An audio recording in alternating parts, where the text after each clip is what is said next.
Dearly beloved sisters and brothers, dear friends, peace be with you. We are on the fourth Sunday of Easter, which is also celebrated as the Good Shepherd Sunday.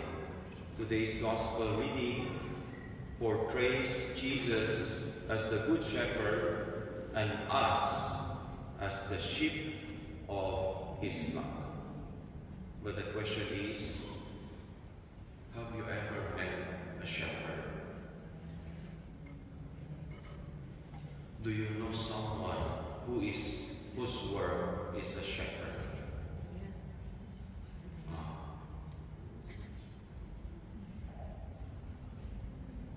I have never personally met a shepherd. I have no idea who is a shepherd. What does the shepherd do? I just saw one in Palestine during a pilgrimage in Holy Land. While we were traveling going to Jordan, I saw a shepherd sitting under a small tree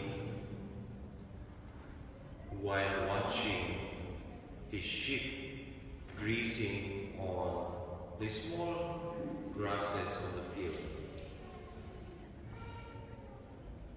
We have never met a shepherd. But what is it? What is about this image that it speaks to our heart? What is it about this image that connects to our heart, to our life, and to our experience?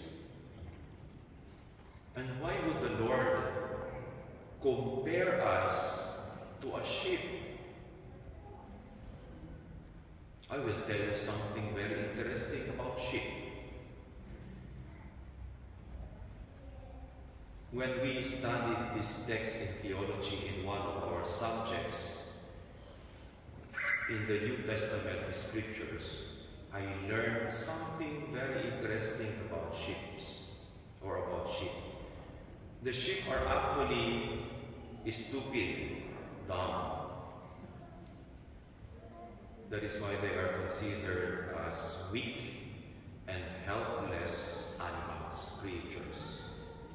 They are also prone to herd mentality, meaning the sheep would just follow the others blindly. Where the others go, one sheep will go, or the others will go. So if these are the qualities of a sheep, why did Jesus compare us to a sheep? There is one thing we do not know about sheep. The sheep have actually a special quality. They have a very special quality. They have a strong ability to recognize the voice of their shepherd.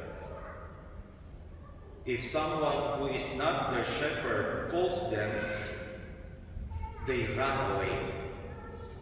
They run away. But when they hear their shepherd's voice, they respond in trust and confidence, and they follow. And they remain with the other sheep, following and obeying their shepherd's voice and guidance.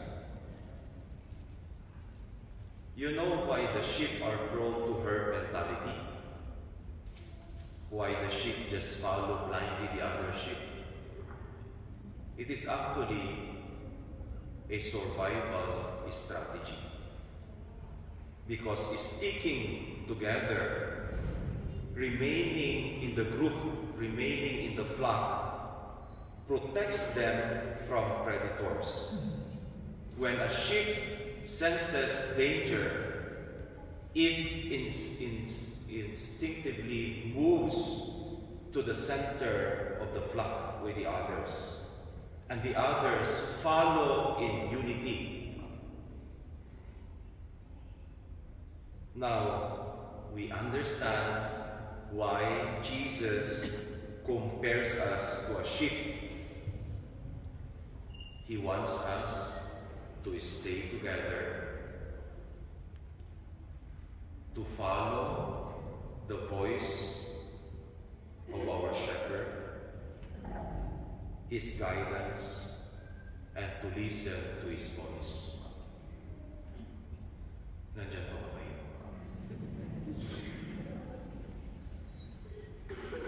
So let me repeat that. Why would Jesus compare us to a sheep? He wants us to stay together, to follow His voice and His guidance. I think this message is very relevant today, where we tend to follow the voice of celebrities, of politicians, of social media influencers, of human idols and ideologies.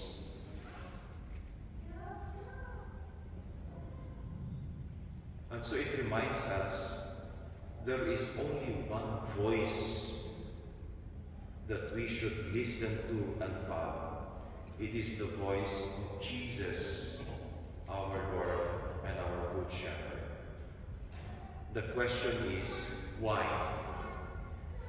Why is He better than celebrities, than politicians, than social media influencers, than human idols and human ideologies? The answer is, we go back to Psalm 23. The Lord is my shepherd. I lack nothing. He makes me lie down in green pastures.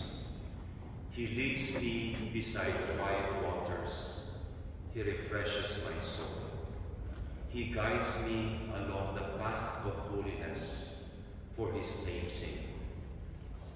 And when we are confronted by the reality of death, Psalm 23 promises us, even though I walk through the darkest valley, I will fear